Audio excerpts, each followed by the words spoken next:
മന്തി, കബ്സ, മദ്ഹൂത്ത്, മജ്ബൂസിലൊക്കെ ഞാൻ ഉപയോഗിക്കുന്ന അറബിക് മസാല ഇതാണ് കേട്ടോ. നമ്മളെ വീട്ടിലുള്ളത് വെച്ചിട്ട് നമുക്ക് പെട്ടെന്ന് തന്നെ പൊടിച്ചെടുക്കാം കേട്ടോ. ഇതാ മല്ലി, ഒരു കപ്പ് മല്ലിയുണ്ട്, പിന്നെ ഒരു സ്പൂൺ ഏലക്ക, പിന്നെ ഒരു അര ടീസ്പൂൺ നമ്മളെ ഗ്രാമ്പു, ഒരു 10 ഉണ്ടാവും, അതിൽ കൂടുതലൊന്നുമില്ല. പിന്നെ വലിയ 2 കഷ്ണം പട്ട, ഒരു 2 3 ജാതി പത്തിരി, ഒരു 4 സ്റ്റാർ, ഒരു 5 ബേ ലീഫ്, ഒരു 1.5 സ്പൂൺ നല്ല ജീരകം. നല്ല ജീരകമാണ് കൂടുതൽ വേണ്ടത്. ഒരു സ്പൂൺ പെരിഞ്ജീരകവും കൂടെ ചേർത്തിട്ട് നല്ലതുപോലെ ഒന്ന് വറുത്തെടുത്തോളി കേട്ടോ. പിന്നെ ഉണക്കനാരങ്ങ ഉണ്ടെങ്കിൽ നിങ്ങൾക്ക് ഒരു ഉണക്കനാരങ്ങയും കൂടെ ഇതിൽ ചേർത്ത് കൊടുക്കാം കേട്ടോ.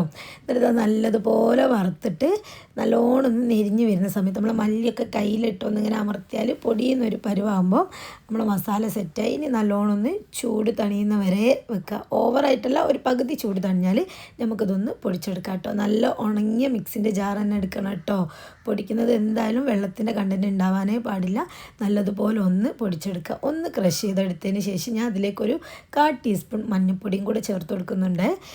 നിങ്ങൾക്ക് വേണമെങ്കിൽ ചേർത്താൽ മതി. പിന്നെ ചിലർ മുളക് പൊടി ചേർത്ത് കൊടുക്കും, ഞാനത് ചേർത്ത് കൊടുക്കുന്നില്ല. കാരണം മന്തിക്കൊക്കെ ചെറിയൊരു കളർ വ്യത്യാസം വരുന്ന പോലെ എനിക്ക് ഫീൽ ചെയ്തിനും.